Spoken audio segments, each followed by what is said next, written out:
Salut, c'est Katon. Alors, j'étais en train de voguer sur TikTok, sur des comptes de paranormal, et quelqu'un a posé une question à un moment, et la question c'était, c'est bizarre parce que les fantômes, on les entend marcher, mais quand ils parlent, on les entend pas. Alors moi, j'aurais une réponse par rapport à ça. Pour moi, c'est une histoire de fréquence. Certaines personnes vont avoir la capacité de percevoir différentes fréquences. Certaines personnes peuvent voir les esprits, notamment les médiums, parce que leur cerveau a développé la capacité, tout simplement, en quelque sorte, je dirais pas de moduler les fréquences, mais de voir différentes fréquences.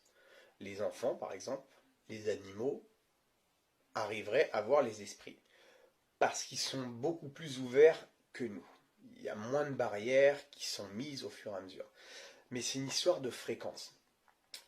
Un esprit ou un fantôme, quand vous voulez, quand il va marcher, il va faire du bruit parce qu'il est là. Quand il va s'asseoir quelque part, des fois, si c'est sur un lit, on va voir l'empreinte sur le coussin. Donc quand il marche, il fait du bruit, on peut l'entendre, on ne peut pas le voir par rapport tout simplement aux fréquences. Le fait qu'on l'entende par exemple marcher, mais qu'on ne l'entende pas parler, c'est une histoire de fréquence. C'est pour ça que nous, on se sert d'enregistreur. Donc ça peut être un enregistreur numérique ou un enregistreur à bande magnétique. On va les entendre sur l'enregistreur par rapport aux fréquences. Des fois, ça peut arriver qu'on les entende en direct.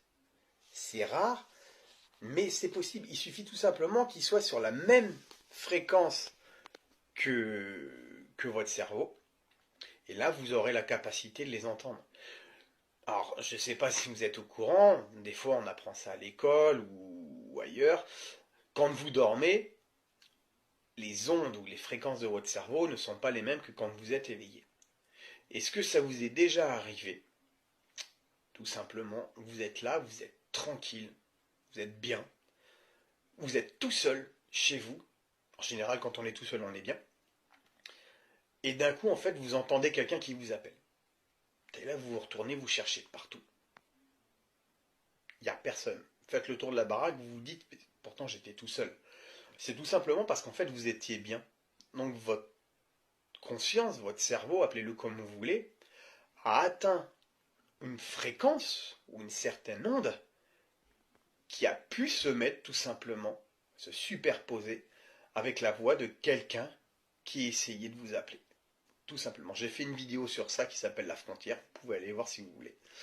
Mais donc voilà pourquoi vous pouvez entendre les pas d'un esprit, d'un fantôme ou d'une entité, mais vous ne pouvez pas la voir. C'est comme quand elle va essayer de pousser ou de saisir un objet. Vous allez juste voir l'objet voler. Si vous avez les capacités, si vous développez, que vous travaillez les capacités, mais faut déjà que ce soit inné, il faut que ce soit acquis. C'est pas quelque chose que vous apprenez comme à l'école. Mais si vous avez des dons que vous apprenez à les développer, vous pourrez voir les entités. Les médiums arrivent à voir les entités. Certains arrivent juste à les entendre. Mais donc, en gros, la réponse à la question de pourquoi on les entend marcher mais on ne les entend pas parler, c'est tout simplement, pour ma part, une histoire d'ombre. Certaines personnes peuvent venir à penser que c'est parce que c'est deux mondes superposés différents. Vous pouvez demander à quelqu'un qui travaille un petit peu ou qui a des connaissances en physique quantique, ils vont avoir plein de théories tout aussi surprenantes les unes que les autres. Il y en a des très bien, il n'y en a pas à jeter. Mais certains peuvent penser tout simplement que il y a notre monde, il y a le leur, on le partage. Il y a plein de théories. Alors je ne sais pas si vous m'avez bien suivi, si vous avez bien tout compris ce que j'ai dit, si je me suis bien exprimé. Mais dans ces cas-là, au pire, laissez-moi un commentaire. Et si vous avez d'autres questions, je me ferai un grand plaisir d'y répondre. Allez, sur ce, je vous fais bisous, ciao, et bon week-end parce qu'on est vendredi.